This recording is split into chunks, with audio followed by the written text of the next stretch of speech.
اعوذ باللہ من الشیطان الرجیم، بسم اللہ الرحمن الرحیم، اللہم صلی علی محمد وآل محمد وعجل فرجهم۔ الرابع خیار الغبن من اشترى شيئا ولم يكن من اہل الخبرة وظهر فيه غبن لم تجری العادة بالتغابن به كان له فسخ العقد اذا شاء۔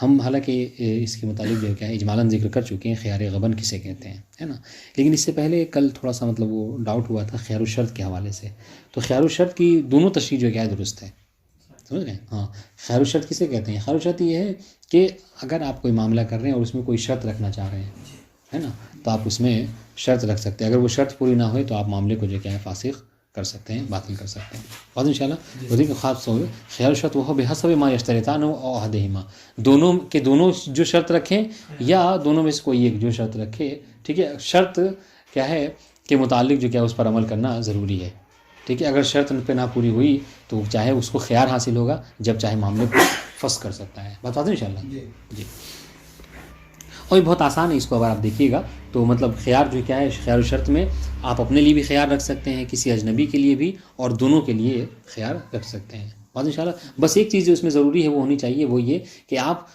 جو خیار الشرط ہے یہ خیار کتنے دن تک کے رکھنا چاہ رہے ہیں، اس کی مدت جو کیا ہے معلوم ہونی چاہیے، جس میں کم اور ایسی معلوم کی تشریح کیا ہے، یعنی معلوم کی تشریح کا مطلب کیا ہے یہ کہ یعنی اس میں کمی و زیادتی کا احتمال نہیں ہونا چاہیے۔ بات بات انشاءاللہ بس اگر آپ نے خیار الشرط میں کوئی ایسی شرط رکھی کہ جس میں کمی و زیادتی کا احتمال پایا جاتا ہے تو پھر وہ باطل ہے، ختم ہو گئی بات۔ آئیے خیار غبن کسے کہتے ہیں؟ خیار غبن کہتے ہیں دھوکے کو، ہے نا، آپ نے کوئی جس ہمارے زمانے میں کیا ہے کوئی چونا لگا گیا ہے نہیں، آپ جو بولتے ہیں، تو اس میں کیا ہے انسان کو کیا ہوتا ہے، مشتری کو یہ ہوتا ہے کہ وہ ہاں یہ چاہے تو معاملے کو فسخ کر سکتا ہے، البتہ اس شرط پہ کہ وہ اہل خبرہ میں سے نہ ہو، یعنی وہ خود ایکسپرٹ ہو، ٹھیک ہے، خود ایکسپرٹ ہے اور کبھی دھوکہ کھا گیا تو پھر اس میں اس کی غلطی ہے، لیکن نہیں آپ واقعی طور پر اس کے حوالے سے نہیں جانتے ہیں، لیکن کیا ہے آپ وہ اس طریقے سے سامنے والے نے سمجھایا کہ واقعی جو 10 کی چیز ہے 100 میں ہے، اور آپ اس عقیدے سے لے کر چلے آئے تو آپ کو بعد میں ظاہر ہوا کہ اس میں واقعی ہمیں دھوکہ دیا گیا، تو انسان اس کو فسخ کر سکتا ہے۔ بات واضح انشاءاللہ جی، اس لیے کہہ رہے ہیں کہ ساتھ اشارہ کریں ولم یکن من اہل الخبرہ، دیکھیے گا عبارت دیکھیے کہ خیار الغبن من اشتری شیئا، اگر کوئی کسی چیز کو خریدے، ولم یکن من اہل الخبرہ، اور یہ خریدنے والا مشتری جو ہے یہ اہل خبرہ میں سے نہ ہو، ٹھیک ہے، ہاں، یعنی اہل خبرہ میں کیا یعنی یہ کہ یعنی ایسا نہ ہو کہ جو جانتا ہو کہ کس چیز کی کیا قیمت ہے۔ وَظَهَرَ فِيهِ غَبَنٌ لَمْ تَجْرِ الْعَادَةُ بِالتَّغَابُنِ بِهِ، سنیے گا، اور اس چیز کو خریدنے میں اس کو دھوکہ ہو جائے، اس کو گھاٹا ہو جائے، اور ایسا دھوکہ ہو کہ جو معمولاً عام طور سے نہیں ہوتا ہے، یعنی لم تجری العادۃ بالتغابن بھی۔ رہی بات تھوڑی بہت کی کمی زیادتی کی تو وہ تو ہوتا ہی ہے، یعنی آپ اور مارکیٹ سے جا کر سامان لیجئے، ٹھیک ہے، اور غدیر مال میں چلے جائیے تو خمیس میں یا روب جو ہے کیا ہے آپ کو اضافی ملتا ہے، لیتے ہیں وہ لوگ، تو ان کی وجہ ہوتی ہے کیا کہ ہم جو کیا ہے اپنے اس پر مینٹیننس پہ بہت زیادہ خرچ کرتے ہیں، ہم آپ کو سیفٹی دیتے ہیں، ہمارے یہاں 4 لوگ جو ہے کیا ہے کام کرنے والے ہیں، ہم الیکٹرک پہ بہت زیادہ خرچ کرتے ہیں، ہمارے کرایہ زیادہ ہے، تو اس چیز کو بیس بنا کے کوئی تھوڑا بہت زیادہ لیتے تو یہ عادتاً نہیں ہے، ایسا نہیں کہ اس میں دھوکہ آ گیا، لیکن کیا ہے اگر کوئی چیز آپ کو 25 کی چیز 50 میں دے رہا ہے، 25 کی چیز جو کہ 75 100 میں دے رہا ہے تو یہ تغابن ہے، ٹھیک ہے، یہ دھوکہ ہے نا، تو ایسا دھوکہ کہ جس جو عادتاً نہیں ہوتا ہے، لیکن تھوڑے بہت تو فرق تو بہرحال رہتا ہی ہے، تو اس صورت میں کیا ہے کانا لہو یعنی کانا لمن اشتری، ٹھیک ہے، یعنی للمشتری، کانا للمشتری فسخ العقد اذا شاء، تو جب چاہے آ کر معاملے کو فسخ کر سکتا ہے کہ بھائی تم نے جو ہے مجھے دھوکہ دیا ہے۔ ولا يسقط ذلك الخيار بالتصرف، اور ایک بات، ٹھیک ہے، اذا لم يخرج عن الملک، اور کہہ رہے کہ جو سامان خریدا ہے مشتری نے اگر اس میں کوئی تصرف کر لیا ہے نا، تو تصرف کبھی ایسا ہوتا ہے کہ جو تصرف جو کیا ہے وہ ملک سے خارج کر دیتا ہے، وہ لایا اور لا کر اس سامان کو کسی اور سے اس نے بیچ دیا، تو پھر تو کیا ہوا کہ اپنی ملکیت سے اس کو کیا ہے نکال کر دیا، ایسا تصرف کر لیا اس چیز میں مبی میں کہ جس سے اس کی ملکیت سے وہ چیز نکل گئی، تو ہاں یہ بھی ہو سکتا ہے، ٹھیک ہے، تو اب واپس نہیں کر سکتا، اب اس کو حق حاصل نہیں ہے، ٹھیک ہے، لیکن اگر کچھ تصرف اس نے نہیں کیا ہے، کوئی ایسا تصرف کیا جس سے ملکیت جو کیا ہے ختم نہیں ہوتی، تو اس صورت میں چاہے تو جا کر واپس کر سکتا ہے۔ ولا يسقط ذلك الخيار بالتصرف، تصرف کرنے سے یہ خیار جو کیا ہے ساقط نہیں ہوتا، کب اذا لم یخرج عن الملک، جب وہ تصرف کیا ہو ملک سے خارج نہ کر دے. اب ملک سے خارج کیسے ہو؟ جیسے میں نے بتایا آپ کو، لے کر آیا اور اسی چیز کو اس نے کسی غیر سے بیچ دیا تو یہ بھی ملک سے خارج ہو گیا. اب بعد میں اس کو پتہ چلا کہ جسے تو اب اس سے لے کر پھر جو جا کے واپس کرنا نہیں کر سکتا. ٹھیک ہے، چونکہ اس نے ایسا تصرف کر لیا کہ جو تصرف کیا ہے وہ ملک سے خارج. یا پھر یہ بھی نہیں ہے کہ ضروری نہیں ہے کہ وہ تصرف ملک سے خارج کرنے والا ہی ہو، نہیں، بلکہ کوئی ایسا تصرف کر لے کہ جو رد کرنے سے، واپس کرنے سے کیا ہو، مانے ہو. جیسے کبھی آپ نے کہا ہے اسی کے پاس وہ چیز، مگر کیا ہے گندم لایا تھا اور اس کو آٹا بنا دیا. جیسے، یا پھر اس مثال دے، جیسے کل استلاد فلم کنیز خریدی تھی، اب کیا ہے اس کو صاحب اولاد ہے ہو گیا ہے، وہ انشاءاللہ حاملہ کر دیا مثلا. والعتق، یا پھر یہ کہ غلام خریدا تھا اور اس کو آزاد کر دیا، یہ کنیز کو ہی آزاد کر دیا. یہ ساری چیزیں کیا ہیں، یہ ایسا تصرف ہے کہ جس کی وجہ سے پھر آپ اس کو واپس نہیں کر سکتے ہیں. ولا یثبت بھی عرش. واضح انشاءاللہ یہاں تک بات واضح. ہاں، اب ایک اور بات کہہ رہے کہ اور اس صورت میں یعنی خیار غبن میں عرش نہیں ہوتا ہے. یعنی کیا مطلب؟ یعنی یہ کہ اگر آپ کو کسی نے دھوکہ دیا ہے تو آپ کے پاس دو ہی آپشن ہیں، یا تو آپ اس پر راضی ہو جائیے یا پھر اس کو رد کر دیجیے، پورا واپس لے لیجیے. یہ نہیں کہ اگر اس نے آپ کو 25 کی چیز جو ہے 50 میں دی ہے تو آپ جا کے اس سے اور 25 مانگ کے لے آئیے. ایسا نہیں ہوتا ہے. قیمت تو ملے گی نا، مشتری کو وہ تو ملے گا نا رد کرنے کے بعد. ہاں، واپس رد کرنے کے بعد پورا مل جائے گا اس کو، مگر یہ کہ کوئی مطلب اس نے عیب لگا تصرف کر کے مثلا کیا ہے اس کو استعمال کیا، تو استعمال کرنے سے کیا ہو گیا، اس میں کوئی ایسی مطلب 25 کی چیز تھی اب وہ 20 کی ہو گئی ہے نا، تو جا کے وہ 5 اس سے مانگ کر نہیں لائے گا. تو یہ بات واضح. تو ہم ذکر پڑھ رہے تھے خیار کے متعلق. ٹھیک ہے، تو خیار کتنی قسم؟ خیار مجلس، ٹھیک ہے، خیار شرط، خیار غبن، خیار حیوان. ٹھیک ہے، 5ویں چیز جس کو کہتے ہیں خیار تاخیر ہے نا. گرچہ اس کی کوئی خاص اصطلاح نہیں ہے مگر اس کو خیار تاخیر لگائیں تو آپ کر سکتے ہیں. اب یہ تاخیر چاہے مبی کے حوالے سے ہو، ثمن کے حوالے سے ہو یا مسمن کے حوالے سے. ٹھیک ہے، اس میں بھی خیار ہوتا ہے. دیکھیے کیا ہے، من باع ولم یقبض ثمن، اگر بائع نے کوئی چیز بیچی، ٹھیک ہے، اور ثمن جو ہے کیا ہے مشتری سے نہیں لیا، قبض نہیں کیا. ٹھیک ہے، ولا سلم المبی، یا پھر اس کے برعکس بیچا، پیسے تو لے لیے مشتری سے لیکن مبی کو جو ہے کیا ہے اس کے حوالے نہیں کیا. بات انشاءاللہ جی. تو پہلی صورت میں اگر خیار ہوگا تو کس کو ہوگا؟ لم یقبض ثمن میں. اور دوسری صورت میں خیار کس کو ہوگا؟ پہلی صورت میں لم یقبض ثمن میں یہ خیار بائع کو ہوگا. آسان تم. اور دوسری صورت میں ولا مشتری کو ہوگا. ٹھیک ہے، ولا اشترط تاخیر الثمن. ٹھیک ہے، ولا المبی. آپ آگے بڑھا سکتے ہیں جملے کو. اور اس نے کیا ہے جب بیع ہوا تھا ان لوگوں کا تو انہوں نے کیا ہے کہ یہ بات بھی طے نہیں پائی تھی کہ ثمن جو کیا ہے بعد میں دیں گے، ہے نہیں. جیسے کہ عام طور سے ہوتا ہے کہ مطلب آپ ابھی سامان لے جا رہے ہیں اور پیسہ جو کیا ہے جب راتی ملے گا اگلے مہینے تب دیں گے، تو یہ ایک الگ سی بات ہوگی. تو یہ بھی شرط نہیں رکھی گئی ہے، بس بلا کسی وجہ کے کیا کیا ثمن میں تاخیر ہے.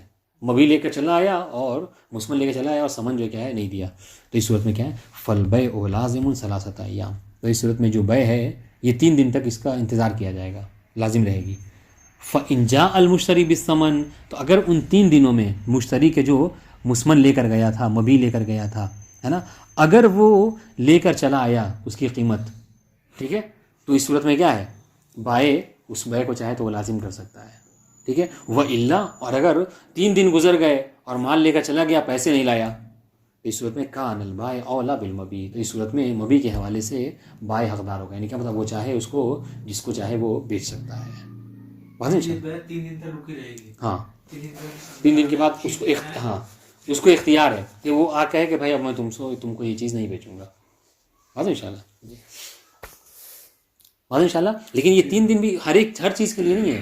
یہ 3 دن ان چیزوں کے لیے کہ جو 3 دن تک فاسد خراب نہیں ہوتی ہیں. لیکن کچھ چیزیں ایسی ہیں کھانے پینے کی چیزیں ہیں ہے نہیں، تو وہ تو ایک ہی دن میں خراب ہو جائیں گی. ہاں، تو اس کے لیے انتظار 3 دن کے لیے لازم نہیں رہے گی. وَلَوْ تَلَفَ، سنیے گا، وَلَوْ تَلَفَ کَانَ، ابھی اس بات اب بعد میں آئے گی بات، سنیے. وَلَوْ تَلَفَ كَانَ مِنْ مَالِ الْبَائِعِ فِي الثَّلَاثَةِ وَبَعْدَهَا. اور اگر یہ مبی جو ہے کیا ہے ان 3 دنوں کے درمیان میں کیا ہے تلف ہو جاتا ہے، ٹھیک ہے، تو یہ کس کے مال سے جائے گا؟ بائع کے مال سے جائے گا. وَبَعْدَهَا، اور اس کے بعد بھی 3 دن کے بعد بھی اگر تلف ہوتا ہے پھر بھی کیا ہے بائے کی ہی ملکیت سے یہ چیز ہوگی، مطلب شمار ہوگی، اس کی ملکیت سے ختم ہو رہی ہے. کیوں؟ الاشبہ بنا قول اشبا کے. رہی بات یہ کہ 3 دنوں کے درمیان کیوں مالک بائے کی ملکیت جا رہی ہے، یعنی بائے کی ہی ملکیت میں ہے، وہ اس لیے کہ قاعدہ ہے کہ کل مبیع تلف قبل قبضہ فہو من مال بائعہ. ہر وہ مبیع کہ جو تلف ہو قبض سے پہلے تو وہ کیا ہے، بائے کے مال سے ہوتا ہے. ٹھیک ہے. وَأَمَّا بَعْدَ ثَلَاثَةٍ فَلِأَنَّهُ مِلْكٌ لَهُ. اور 3 دن کے بعد تو کہا کہ اب یہاں پہ دونوں کے درمیان مشتری اور بائے میں کوئی وہ مشتری بائے رہے ہی نہیں. اب کیا جو جس کی ملکیت ہے وہ اس کی پلٹ جائے گی. تو 3 دن کے بعد جو ہے وہ کیا ہے، وہ اس وجہ سے کہ یہ بائے کی ملکیت ہے. اور 3 دن سے پہلے یہ ہے کہ چونکہ جب تک قبض نہیں ہوا اس وقت تک جو جس کے پاس ہے وہ اسی کی مطلب بائے کی ہی ملکیت شمار ہو جائے گی. بات انشاءاللہ. وَإِنِ اشْتَرَى بھائی کا نقصان ہے جی قبل و بعد دونوں بھائی کا نقصان ہے. نقصان کیا ہے کہ اس کو آپشن دیا جائے، وہ کسی اور سے بیچ سکتا ہے. سمجھ رہے ہیں؟ یعنی اب اسی کی چیز اسی کے پاس ہے تو اس کو اختیار ہے، جس کو جائے کسی کو بیچ سکتا ہے. وَإِنِ اشْتَرَى مَا يَفْسُدُ مِنْ يَوْمِهِ. اب دیکھیے جو 3 دن کی بات کہی تھی، 3 دن انتظار. اب کہہ رہے کہ نہیں، یہاں 3 دن انتظار نہیں ہوگا. وَإِنِ اشْتَرَى مَا يَفْسُدُ مِنْ يَوْمِهِ. ٹھیک ہے. مثل طعام، اگر کوئی سامان خریدے، ایسی چیز خریدے کہ جو اسی دن خراب ہو جانے والی ہے. ٹھیک ہے. فَإِنْ جَاءَ بِالثَّمَنِ قَبْلَ اللَّيْلِ. تو اگر مشتری رات ہونے سے پہلے، ٹھیک ہے، کیا ہے، اگر سامان کو لے کر چلا آتا ہے تو کیا ہے، پھر تو وہ بیع درست ہوگی، لازم ہوگی. وَإِلَّا. اور اگر رات سے پہلے نہیں لاتا فَلَا بَيْعَ لَهُ. اس وقت میں بیع نہیں ہوگی. وَخِيَارُ الْعَيْبِ يَأْتِي فِي بَابٍ انشاءاللہ تعالی. ہاں ایک اور خیار ہے جس کو خیار عیب کہتے ہیں، چونکہ یہ تمام ابواب میں جاری ہوئے ہے نا، تو انشاءاللہ ہم اس کو بعد میں انشاءاللہ ذکر کریں گے. بعد انشاءاللہ. جی.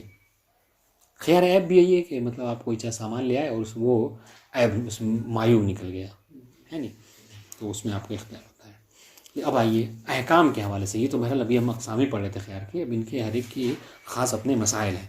اما احکامہ احکام الخیار فتشتمل علی مسائل.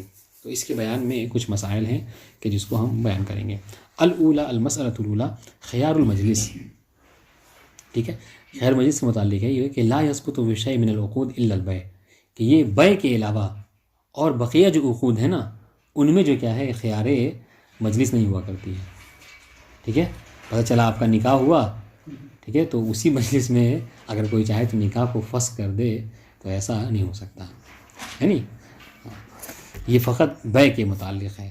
وہ خیار الشرط یثبت فی کل عقد عدا النکاح والوقف. اور خیار شرط جو ہے وہ کیا ہے، ہاں یہ تمام عقود میں جاری ہے سوائے نکاح اور وقف کے. بات انشاءاللہ. وَكَذَا الْإِبْرَاء. اس طریقے سے جی شرط فسخ نہیں ہوتی نا، اس میں شرط رکھ سکتے ہیں آپ، یہ ایک الگ سی بات ہے، لیکن خیار والی شرط نہیں ہوگی کہ مطلب مجھ کو اختیار رہے گا کہ چاہے تو بات کرے چلے جائیں، ایسا نہیں ہوتا ہے نہیں. وَكَذَا الْإِبْرَاء. یعنی ابھی شرط کے حوالے سے اس دن مطلب پڑھ رہے تھے، مسئلہ جان لیجیے آپ لوگ کے فائدے کی ہے کہ جیسے ہوتا ہے نا کہ بہت زیادہ خاص طور سے ہمارے یہاں یہ ہے کہ بیویاں نہیں چاہتی ہیں کہ مرد جو دوسری شادی کرے ہے نہیں. تو اس کا ایک بہت اچھا آپشن یہ ہے عورتوں کے حق میں البتہ، وہ یہ ہے کہ اگر کوئی خاتون یہ چاہتی ہے کہ ہمیشہ کے لیے اپنے شوہر کے اوپر جو ہے وہ دوسرا دروازہ بند کر دے ہے نہیں، یہ شرط کے حوالے سے، تو وہ اپنے شادی کے وقت ہی چاہے تو اپنے خاوند اپنے شوہر پہ یہ شرط رکھ سکتی ہے کہ میں اس شرط پہ تم سے نکاح کروں گی کہ تم کبھی دوسری شادی نہ کرو گے. تو یہ شرط رکھنا بھی اگر وہ قبول کر لیتا ہے تو یہ شرط بھی جائز ہے اور اس میں کوئی مشکل بھی نہیں ہے. بات ان شاء اللہ. ابھی جو ہمیشہ کی دھمکیوں کی ہوتی ہے اس سے نجات حاصل کریں. وَكَذَا الْإِبْرَاء. اس طریقے سے ابرا میں بھی جو ہے کیا ہے وہ خیار جو ہے وہ جاری نہیں ہوتا خیر مجلس. اس طریقے سے طلاق عتق. اب یہ کیا ہے، یہ عقود ہیں، یہ عقود نہیں ہے، یہ قاعات میں سے ہیں. بات ان شاء اللہ. تو اس لیے اس کو الگ سے ذکر کر رہے ہیں. اچھا ابرا کیا ہے؟ ابرا یہ کہ کسی کو بری و ذمہ کر دینا. مثلا کیا ہے، ہم نے آپ کو 1,00,000 دینار دیا، ٹھیک ہے، آپ جب واپس کر رہے تو کہا کہ برئت ذمتی من تلک الدراہم مثلا ابھی دینار. کوئی مشکل نہیں ہے، ایسے کر سکتے ہیں.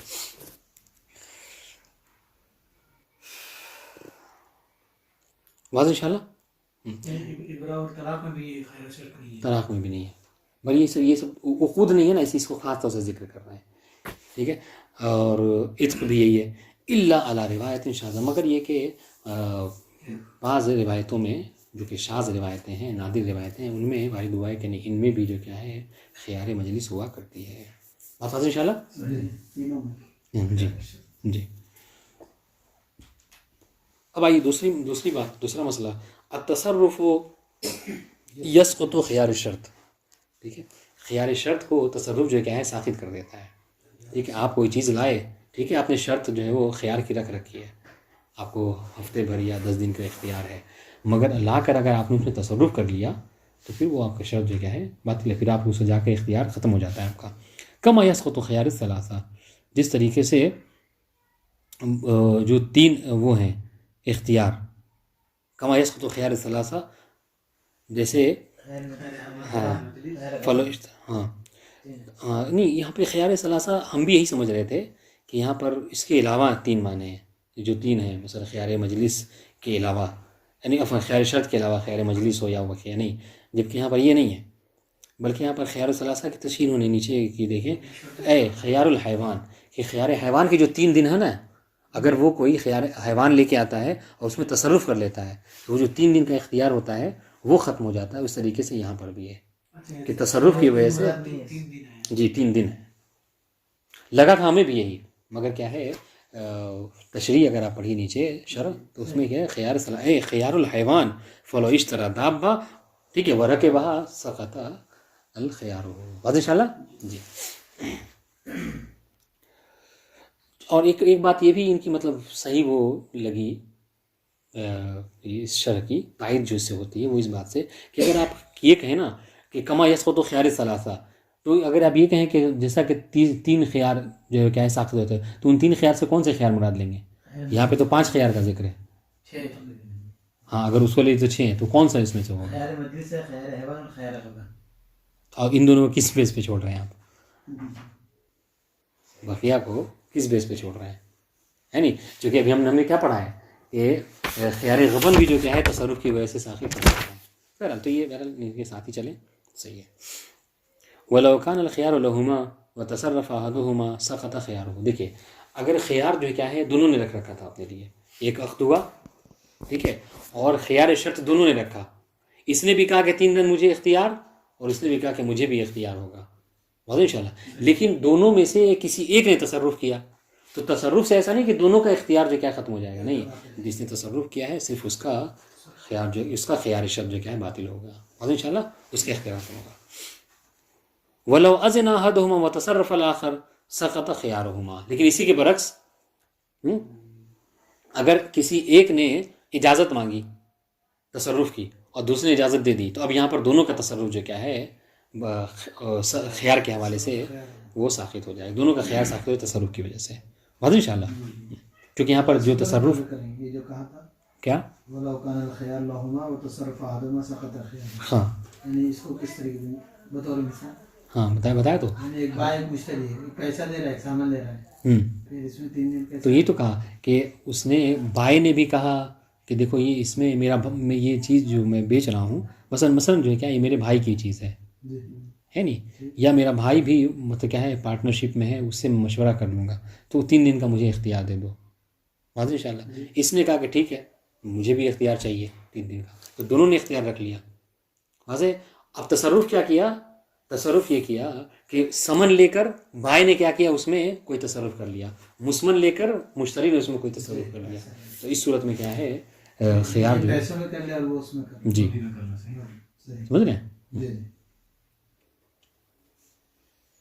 مسئلۃ الثالثہ اذا مات من له الخيار انتقل الى الوارث من اي انواع الخيار كان.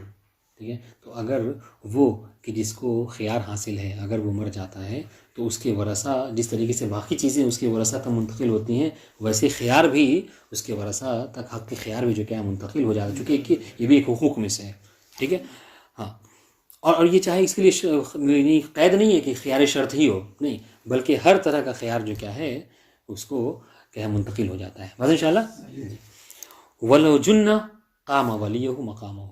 اور وہ کہ جس کے پر خیار ہے ہے نا. اگر وہ مجنون ہو جائے تو اس کا جو ولی ہے وہ اس کے قائم مقام ہو جائے گا خیار کے حوالے سے، یعنی وہ چاہے تو خیار پر عمل کر سکتا ہے. وَلَوْ زَالَ الْعُذْرُ لَمْ يُنْقِذْ تَصَرُّفُ الْوَلِي. اب آئیے سنیے گا مسئلہ سمجھ میں آئے گی بات کہ اور اگر اب آئیے کوئی مجنون ہوا، اس کے ولی نے کیا کہا کہ ولی کو خیار حاصل ہو جاتا ہے. اس نے کیا کیا خیار پر عمل کیا. خیار پر عمل کیا مطلب کیا ہے؟ مثلا اس نے کیا ہے کوئی تصرف کر لیا یا خیار کی وجہ سے اس کو باطل کر دیا عقد کو.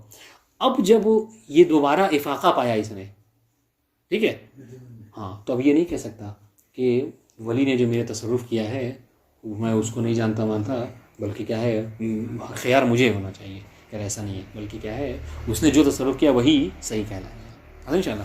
تو لم ينقذ نہیں لم یبطل تصرف الولی، ولی کا تصرف جو کیا ہے باطل نہیں ہوگا ان شاء اللہ. اگر اس نے خیار پر عمل کیا تو خیار پر ہی اس کو راضی ہونا ہوگا جب افاقہ ہو، اور اگر اس نے خیار پر عمل نہیں کیا، اس نے عقد کو لازم قرار دے دیا ہے تو اس کو عقد کو لازم ہی قرار دینا ہوگا افاقے کے بعد. بات واضح ہوئی؟ وَلَوْ كَانَ الْمَيِّتُ مَمْلُوكًا مَعْزُونًا ثَبَتَ الْخِيَارُ لِمَوْلَاهُ. اور اگر جس کو خیار حاصل تھا وہ اور اس کا انتقال ہوا ہے تو وہ کیا ہے وہ غلام تھا، اور غلام کو مولا نے اجازت دی تھی کہ تم جو ہے چاہو تو فلاں معاملہ کر سکتے ہو، کیونکہ مملوک جو کیا ہے خود کوئی معاملہ نہیں کر سکتا. مولا نے اجازت دی اور اس نے معاملہ کر لیا تھا. تو اس صورت میں اگر اور اس کا انتقال ہو گیا تو خیار کس کو ہوگا؟ اس کے مولا کو ہوگا. بات واضح؟ المسألة الرابعة المبيع يملك بالعقد وقيل به وبانقضاء الخيار. کہ جو مبیع ہوتی ہے، ٹھیک ہے، وہ اس کا مالک بنتا ہے مشتری عقد کے ذریعے سے، ٹھیک ہے. وقیل به یعنی بالعقد وبانقضاء الخيار. اور یہ قول یہ کہ نہیں فقط عقد سے نہیں بلکہ عقد سے بھی، اور اگر کوئی خیار وغیرہ ہے بیچ میں تو اس خیار کے ختم ہونے کے بعد، ٹھیک ہے. والاول اظہر، جبکہ پہلا والا قول زیادہ اظہر ہے، مشہور ہے علماء کے فقہاء میں. ہاں کہ یہ بہت امپورٹنٹ مسئلہ ہے، بہت امپورٹنٹ مسئلہ ہے. کیا کہ جب تک خیار ختم نہ ہو دوسرے والے قول کی بنا پر اس وقت تک کوئی مبیع کا مالک نہیں بنتا ہے. لیکن پہلے والے کے قول بس عقد ہو گیا تو کیا ہے وہ ہاں اس دوران خیار ایک مدت میں تصرف بھی نہیں کر سکتا. نہیں، تصرف کر تو خیار باطل ہو جائے گا. تصرف کر لے تو خیار باطل نہیں ہے، اب وہ مطلب مالک بن جائے گا. سمجھ گئے؟ تو جب تک کہ خیار ہے اس وقت تک کیا ہے مالک نہیں ہوگا. آپ کو مالک بننے کے لیے آپ کو تصرف خیار کو کیا ہے یا تو باطل کر دیجیے اس کے درمیان میں، یا وہ دن گزر جائے 3 دن ہو جائے تو ہو سکتا ہے. بات انشاءاللہ. اور اس طرح کی ایک اور بات ہے، ایک اور اختلاف ہے انشاءاللہ، ہو سکتا ہے شاید آئے، کہ بیع جو ہے وہ لازم کب ہوتی ہے. بیع جو کہ بیع عقد لازم میں سے ہے، تو بیع جو لازم کب ہوتی ہے صرف ایجاب و قبول سے یا قبض سے، قبض و اخباس سے. تو اس میں بھی کیا ہے اختلاف ہے علماء کے درمیان. ٹھیک ہے. فلو تجدد له نماء كان للمشتری. ٹھیک ہے، عقد ہوا اور عقد کے بعد سے کیا ہوا مبیع میں کوئی جو کیا ہے نما حاصل ہوئی. مثلا کیا ہے جس جانور کو خریدا تھا اس نے بچہ دیا، اچھا یہ نما ہے، نما منفصل. تو یہ کس کا ہوگا؟ کان للمشتری. تو یہ مشتری کا ہوگا. کیوں مشتری کا ہوگا؟ چونکہ ہم نے کیا کہا، ہم نے کہا کہ اب وہ مشتری مالک بن کے عقد ہوتے ہیں، ہے نا. خیار ختم ہونے کی ضرورت نہیں ہے، تو گرچہ خیار باقی ہی کیوں نہ ہو پھر بھی وہ مشتری ہی مالک ہوگا. وَلَوْ فَسَخَ الْعَقْدَ رَجَعَ عَلَى الْبَائِعِ بِالثَّمَنِ. اب اگر مشتری خیار کے پر عمل کرتے ہوئے عقد کو باطل کرتا ہے تو بائع کو کیا پلٹے گا؟ بائع کو بس ثمن اس کا پوائنٹ پلٹے گا، ہے نا. ہاں، رجع البائع بالثمن ولم يرجع البائع بالنما. ٹھیک ہے. اور بائع کو اس کا نما نہیں ملے گا. یعنی کیا مطلب؟ وہ نہیں خود جا کر جانور کو واپس کر دے گا، یہ اس کا نما جو ہے بچہ واپس نہیں کرے گا. بتا دو انشاءاللہ. البتہ یہ اس قول کی، چونکہ مصنف نے بالعقد کو اختیار کیا یا ان کی قول کی بنا پر، واضح انشاءاللہ. مسئلہ خامسہ اذا تلف المبیع قبل قبضه. اگر مبیع جو ہے وہ قبض سے پہلے تلف ہو جائے، ٹھیک ہے، فہو من مال البائع، جیسا ابھی سے پہلے گزر چکی ہے بات، تو وہ کس کے مال سے جائے گا؟ ہاں. اس بات سے کیا تھا مطلب تائید ہو رہی ہے کہ جو ہم نے اشارہ کیا تھا کہ مصنف کس میں سے ہیں؟ یہ ان لوگوں میں سے ہیں کہ جو بیع کے لزوم کے لیے کیا کہتے ہیں، قبض کو بھی ضروری قرار دیتے ہیں. بات انشاءاللہ. وَإِن تَلَفَ بَعْدَ الْقَبْض. بعد قبض المبی و بعد انقضاء الخيار، اور یہ خیار کی مدت ختم ہو جانے کے بعد فهو من مال المشتری. بات واضح انشاءاللہ. وَإِنْ كَانَ فِي زَمَنِ الْخِيَارِ مِنْ غَيْرِ تَفْرِيطٍ، اور اگر مبی تلف ہو رہا ہے کہاں پر؟ زمن خیار میں، 3 دن کے اندر اگر خیار حیوان ہے تو، اور من غیر تفرین، اور اس نے کوئی کمی بھی کوتاہی بھی نہیں کی ہے. واضح انشاءاللہ، اس نے پورا خیال بھی رکھا ہے. تو وکان الخیار للبائع، اور بائع کو کیا ہے؟ خیار تھا. تو فتلف من المشتری، تو اس صورت میں تلف کا کس کے حق سے ہوگا؟ یہاں پر مشتری کے حق سے تلف ہو جائے گا. واضح انشاءاللہ، یعنی مشتری کے مال گویا کہ برباد ہوگا. جی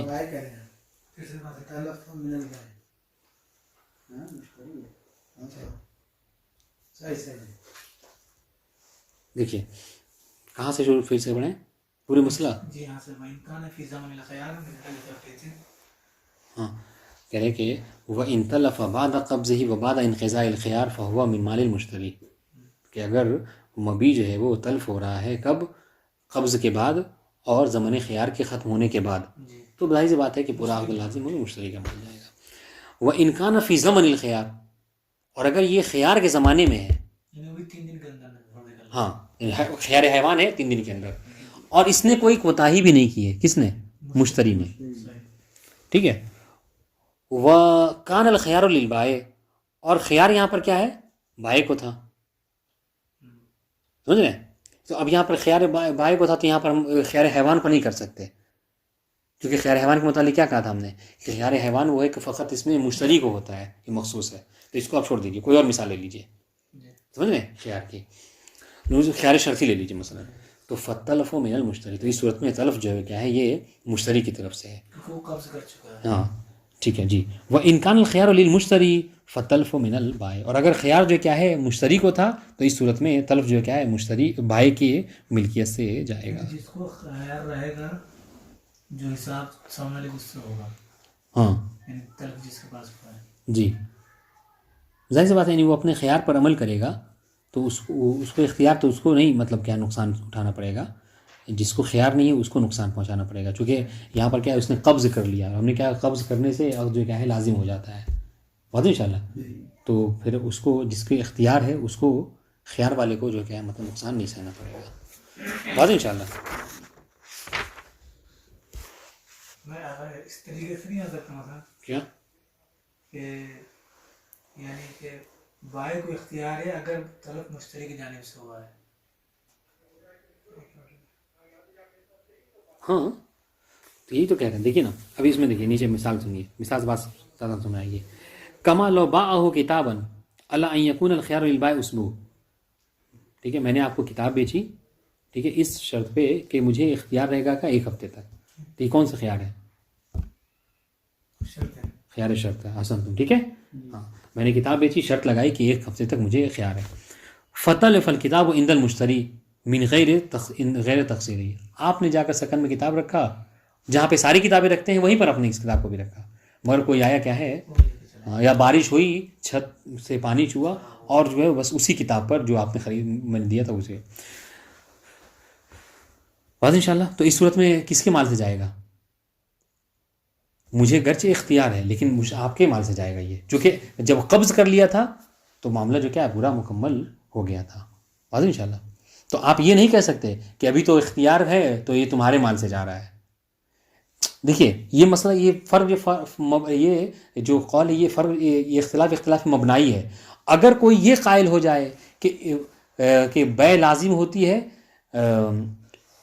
قبض سے اور قبض کے علاوہ خیار کے ختم ہونے سے، پھر یہاں پر آپ ہم سے رجوع کر سکتے تھے کہ ابھی آپ کی مدت خیار جو کیا ہے وہ مطلب کیا ہے وہ ختم نہیں ہوئی ہے. بات انشاءاللہ. لیکن یہاں پر ہم کہہ رہے ہیں کہ نہیں، جب آپ نے قبض کر لیا، عقد کر لیا، تو عقد سے ہی لازم ہو گئی. بات انشاءاللہ. لیکن جو مسئلہ نکلے دونوں مبنا سے نکلا، یعنی یا بعد والے مبنا سے؟ کون سے؟ بعد القصد و بعد نہیں، ہم نے یہ پڑھا کہ مبی کا انسان مالک کب بنتا ہے. مبی کا مالک ایک یہ ہے کہ عقد سے، اور دوسرے جو کیا ہے یہ کہ خیار ختم ہونے سے. مصنف نے کہا کہ نہیں، عقد سے ہی ہو جاتا ہے. تو یہی تو ہمارے اور آپ کے درمیان میں عقد یہی تو ہوا تھا کہ میں نے آپ کو کتاب بیچی، مگر یہ کہ شرط میں نے اپنی کسی فائدے کسی وجہ سے 1 ہفتے کی قید لگائی کہ خیار مجھے 1 ہفتے تک ہے. بات انشاءاللہ. تو یہاں پر خیار آپ کو تو نہیں ہے، آپ گئے اور وہ مال جو کیا ہے تلف ہو گیا، تو اس صورت میں آپ کیا ہے وہ آپ کے مال سے جائے گا، مشتری کے بھائی کے مال سے نہیں جائے گا. اور مشتری کے حوالے سے کیا ہے وکان الخير للمشتری كما لو تلف الحيوان في الايام الثلاثه المشهور. ٹھیک ہے کہ مشتری نے جو سامان خریدا تھا، وہ جو مطلب حیوان خریدا تھا، وہ کیا ہے وہ تلف ہوا انشاءاللہ. تو یہاں پر خیار مشتری کو تھا، لیکن نقصان کس کو سہنا پڑے گا؟ بھائی کو. تو یعنی یہ جو دوسری والی صورت ہے اس میں جو ہے مشتری کے تک وہ سامان گیا ہے یا نہیں گیا ہے؟ نہیں گیا ہے ابھی، یعنی بھائی کے پاس. جی بھائی کے پاس ہے. فتلف من البائع. جو خیار ہے، خیار کے معنی خیار کرے یا اختیار کے معنی میں دے اس کا وہی یعنی ایک ہی بات ہے، ایک ہی بات ہے، ایک ہی بات ہے.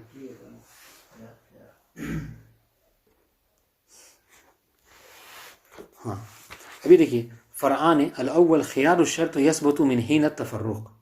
ٹھیک ہے، من حین التفرق کہ جو خیار شرط ہے یہ جو ہے وہ ثابت ہوتی ہے کب سے؟ ہاں یعنی جب وہ جدا ہو جاتے ہیں تب انشاءاللہ، ورنہ جب تک ساتھ ساتھ رہتے تب تک خیار مجلس تو رہتی ہے. وقیل من حین العقد، اور دوسرا قول یہ کہ نہیں خیار شرط جو جب جیسی عقد ہوا ویسے کیا ہے وہ خیار شرط جو کیا وہ لاگو ہو جاتی ہے. جبکہ اول کیا ہے وہ الاشباہ، مصنف کہہ رہے کہ میرے نزدیک دوسرا والا حین العقد جو کیا ہے ہاں، جبکہ چونکہ اوپر بھی انہوں نے یہ کہا تھا المبیع یملک بالعقد. واضح بات آسان ہے. الثانی اذا اشترى شیئین وشرط الخيار في احدهما على التعین صح وان ابهما بطلا. ٹھیک ہے، اگر کسی نے دو چیزوں کو خریدا، کتاب موبائل دونوں خریدا، وشرط الخيار في احدهما على التعین، اور دونوں میں سے کسی ایک میں کیا ہے شرط رکھی علی نحو التعین، کیا کہ میں موبائل کے حوالے سے ہی خیال رکھ رہا ہوں کتاب پر نہیں، تو پھر تو ٹھیک ہے اس پر عمل کیا جائے گا. صحیح ہے اور درست ہے. وَإِنْ أَبْهَمَ، دو چیزیں خریدی اور خیار رکھا مگر مبہم طور پہ رکھا، یہ نہیں سمجھ میں آ رہا ہے کہ یہ جو خیار ہے موبائل کے لیے رکھا ہے یا کتاب کے لیے رکھا ہے، تو اس صورت میں کیا ہے بطل العقد. واضح انشاءاللہ. ٹھیک ہے، بطل البیع و بطل العقد کہہ لیجیے، ایک ہی بات ہے. کیوں؟ اس لیے کہ یہ کیا ہے گھاٹے والی بات ہے. آپ دونوں لے کے جائیں گے، دونوں میں سے جو پہلے خراب ہو جائے ہے نا، جس میں کوئی فالٹ ہوگا اسی کے حوالے سے آپ اس کو بیس بنا کر آ کے واپس کر سکتے ہیں، ہے نہیں. تو چونکہ اس میں وہ ہے یعنی غرر ہے، دھوکہ ہے، گھاٹے کا امکان پایا جاتا، لہٰذا یہ درست نہیں ہے. وہی الحق بذالک خیار الرؤیا، اس کو انشاءاللہ بعد میں پڑھیں گے. والسلام علیکم ورحمۃ اللہ وبرکاتہ.